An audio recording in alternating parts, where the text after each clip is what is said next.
Patay sa saksak sa lalamunan ang isang ginang sa Camarines Sur. Ang suspect sarili niyang kinakasama. Para bigyan ng mukha ang balita, Mobile Journal, Kayla Makantan.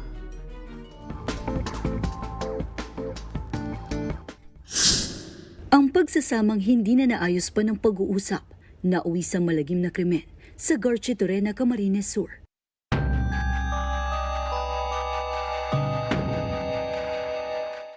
Saksak sa lalamunan ang kumitil sa buhay ng 37 anyos na guro na si Mary Grace Cledera. Mag-aalas 2 ng hapon nitong Sabado, August 10, nagbabantay ng kanilang tindahan si Mary Grace sa Barangay San Vicente nang puntahan siya ng live-in partner na si Bebelito Tuyan Jr. para sa suyuin. Matagal na umanong may lamat ang relasyon ng dalawa dahil sa selos. Pero si Mary Grace tumanggi ng makipag-ayos. Nagkasagutan pa raw sila hanggang sa bigla na lang undayan ng saksak ni Lito ang kinakasama. Nasanggapan ng biktima ang ilang saksak pero napuruhan siya sa leeg at hindi na nakalaban pa. Dalawang anak nila na naulila ni Mary Grace. Ang isa na edad 9, nasaksihan pa mismo ang pagpatay. Mabilis naman na nakatakas ang suspect sakay ng kanyang motorsiklo.